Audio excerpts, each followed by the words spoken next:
Here's a fun fact for you. The Nissan Qashqai is named after a migratory Iranian tribe that kept livestock, rode camels, and wove colourful textiles way back in the 18th century. Apparently, Nissan chose this name for the Qashqai because it wants the car to appeal to urban nomads. Now, I don't really know what an urban nomad is, but it sounds fun, so I thought I'd give it a try and take the Qashqai for a spin. Let's find out if it can live up to its namesake, whatever that means.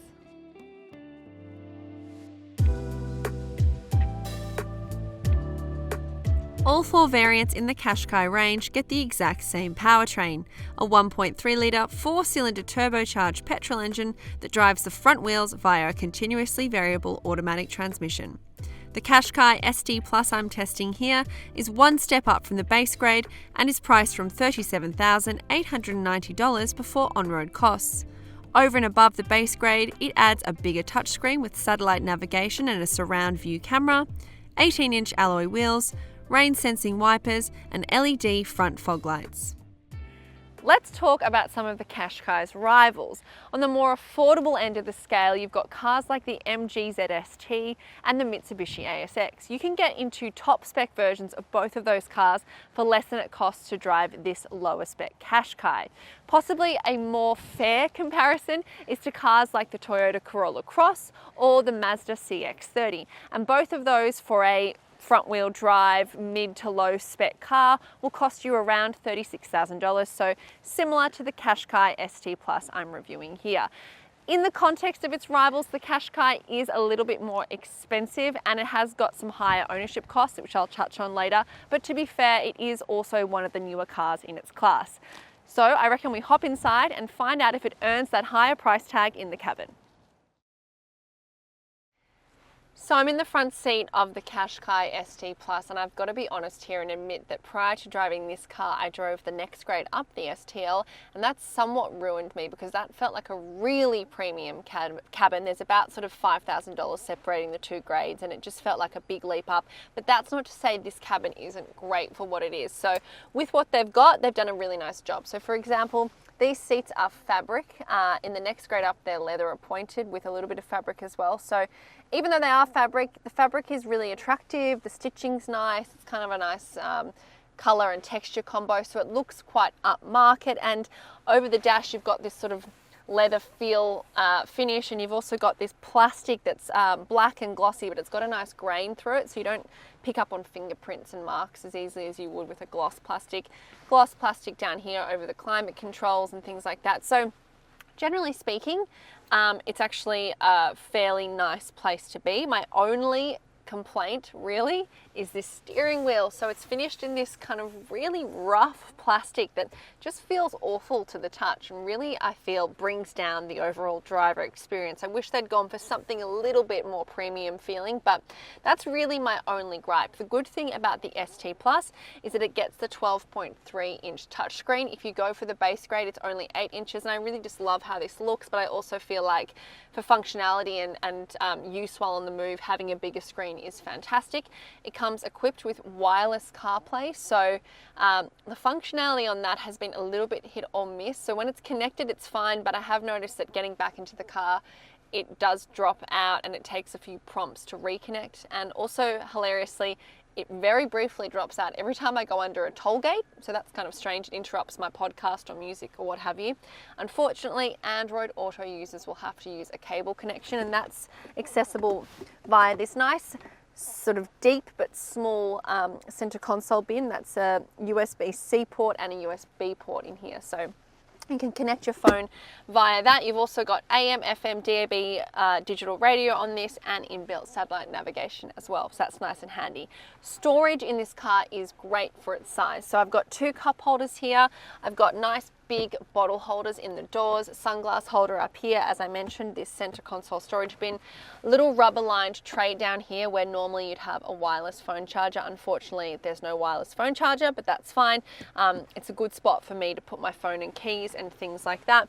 These seats are kind of firm and upright but comfortable. This one is manual adjustment, as is this one, so no electric adjustment on either seats, and they're not heated either. There's also no dual zone climate control. It's just regular old air conditioning, so you can manage that out of these dials and buttons here. It's nice and straightforward. On top of the 12.3-inch touchscreen, you've got a little digital driver display nestled in between the two dials on either side, and that's just got some key info in it that's actually really handy when you're on the move. So there's no head-up display in this car, but there is live speed limit information in the digital driver display. You've also got a big digital speedo2 trip computer, what else, tire pressure monitor.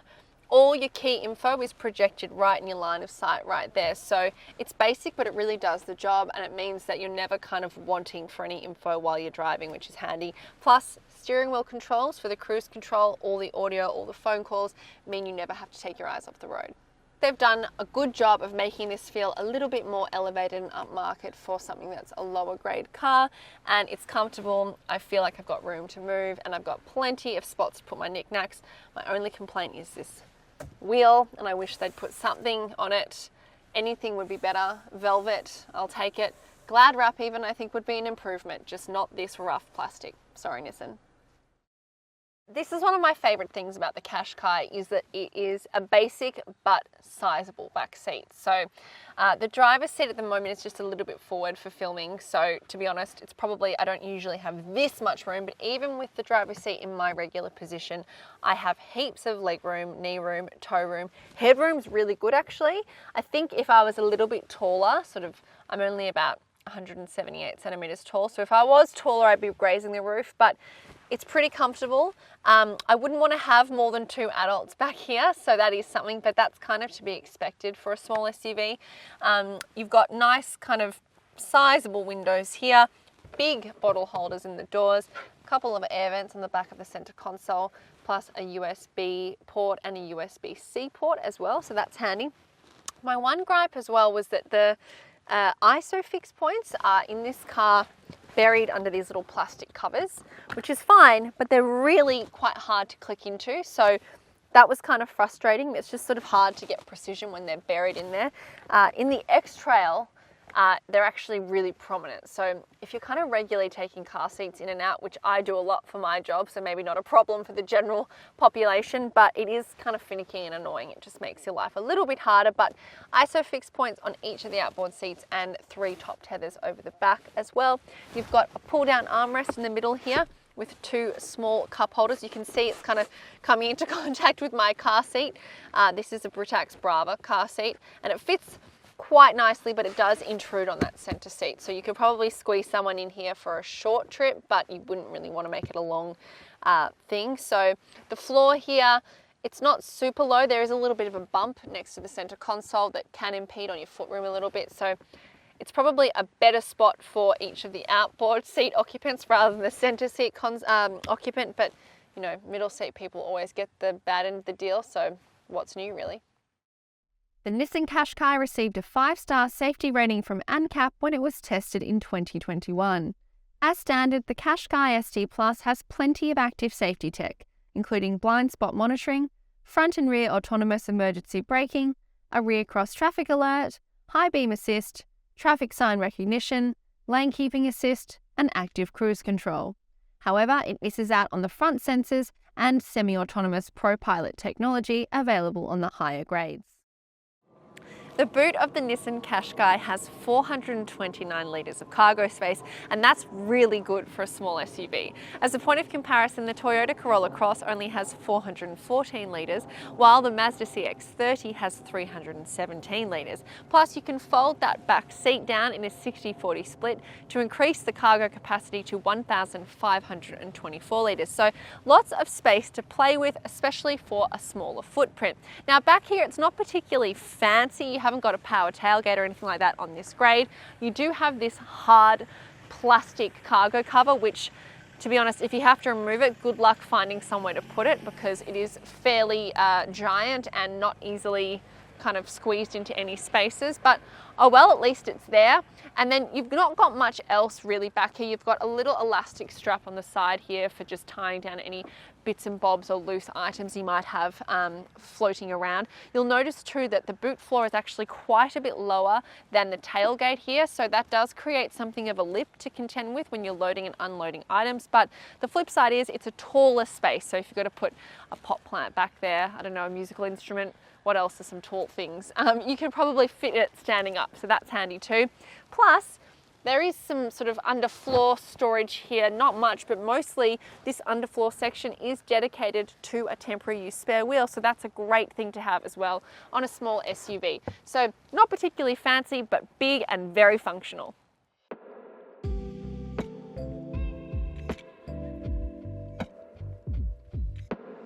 Around town, the Qashqai feels positively perky thanks to that turbocharged engine, which can manage peak outputs of 110 kilowatts and 250 Newton meters. And I've got to say, because this car is small and feels quite light, those outputs actually feel higher in practice. So it feels a lot more punchy on the road than I would have expected possibly. And I think also the fact that it is small means it feels very eager and willing to get going from a standstill. So nice and light on takeoff. Occasionally the idle stop system will mean it's a bit grumbly to get going if you're in stop start traffic, but for the most part it blends in quite nicely.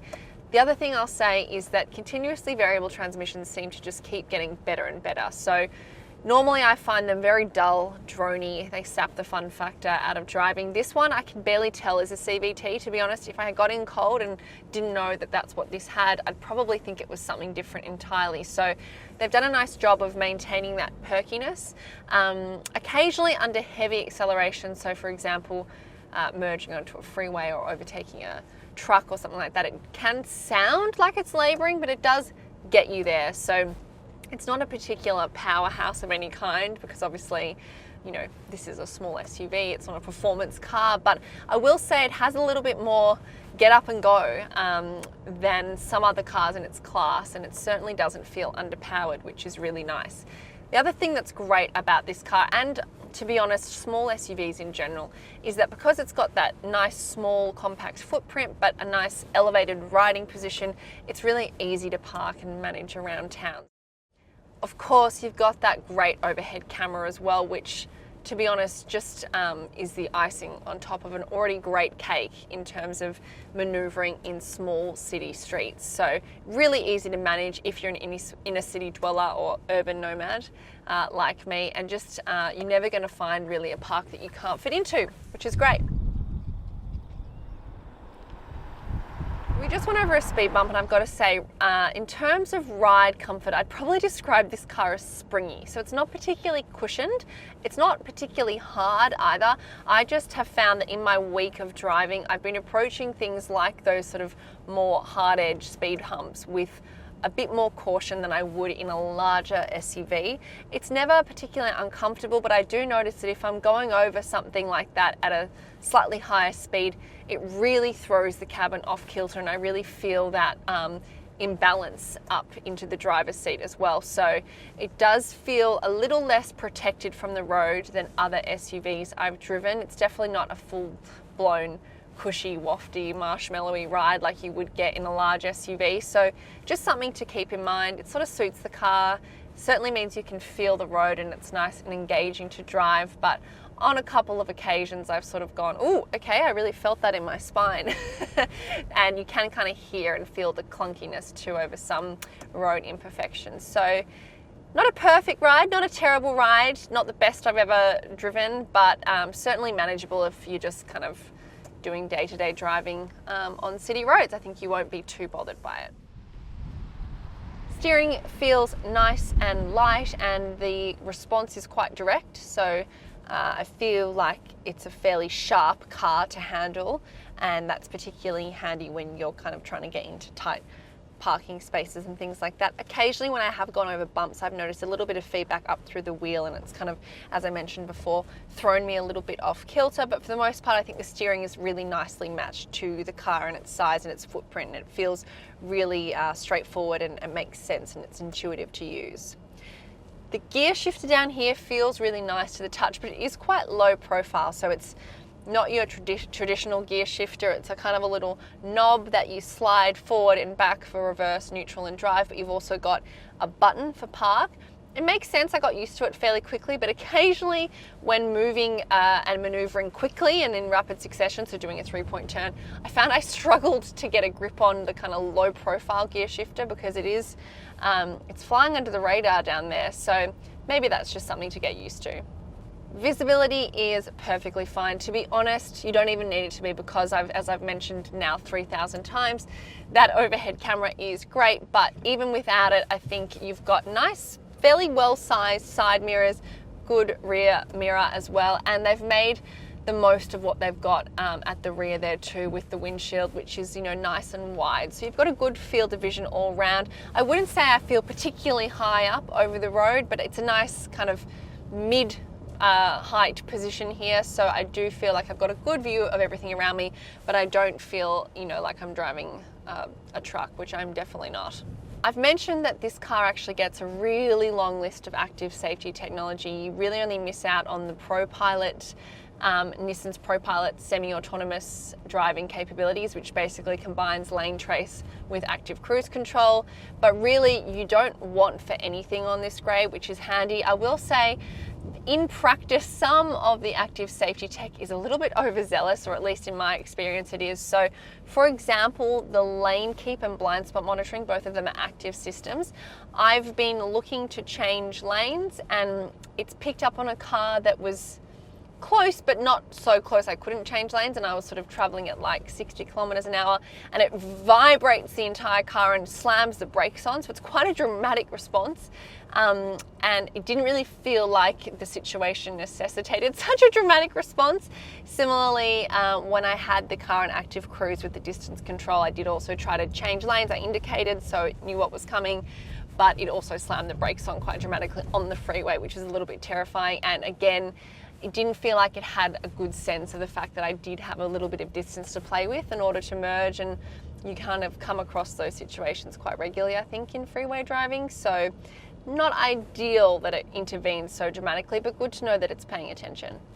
So you can't get an all-wheel drive Qashqai, they're all front-wheel drive, and to be honest, I haven't really noticed the lack of all-wheel drive in any instances, apart from one time I was turning right on full lock over some tram tracks. The road was wet and it did feel like the wheels were sort of skating and struggling to get a little bit of traction, but it never felt dangerous. It just is kind of characteristics of a front-wheel drive car. So I think if you're predominantly driving around town in the city in sort of fairly hospitable conditions, you won't be lacking for all-wheel drive. You won't find it a huge omission, and I think you'll be fine. So you've not got much in the way of drive modes in the Qashqai, but you do have normal mode, eco mode, and then sport mode, which, it just sort of sharpened up the acceleration a little bit. I feel like I jumped forward even, and it just feels a little bit more responsive to throttle input. But otherwise, I think there's a little bit of weight added to the steering. I can't really notice much of a difference, so it's certainly not a game changer, but hey, it's maybe a nice addition to have if you're doing a longer drive and want a bit of excitement in your life. The Nissan Qashqai comes with a 5-year unlimited kilometre warranty and 5 years of 24-hour roadside assistance. Nissan has also capped the price of servicing for the first 6 visits, but it's not particularly affordable at an average cost of $670 per visit over the 6 years. However, fuel economy in the Qashqai is pretty good. I saw 5.6 litres per 100 kilometres during freeway driving, but it's settled at a reasonable 6.5 litres per 100 kilometres over a combined cycle. Unfortunately, it requires the more expensive premium 95 unleaded petrol. I reckon Nissan has delivered a pretty compelling small SUV in the Qashqai. Sure, its price and cost of ownership might be a little bit higher than some of its rivals, but no matter where you shop in the range, you get excellent comprehensive safety technology and a nice spacious cabin as well. The ST Plus grade feels a little bit like the pick of the bunch in that you get that big infotainment screen and crisp overhead camera. Plus, on-road, the performance is perky and the handling is nice and easy for around town, and fuel economy is not bad either. I reckon you can consider me a converted urban nomad. Now, time to find me a camel.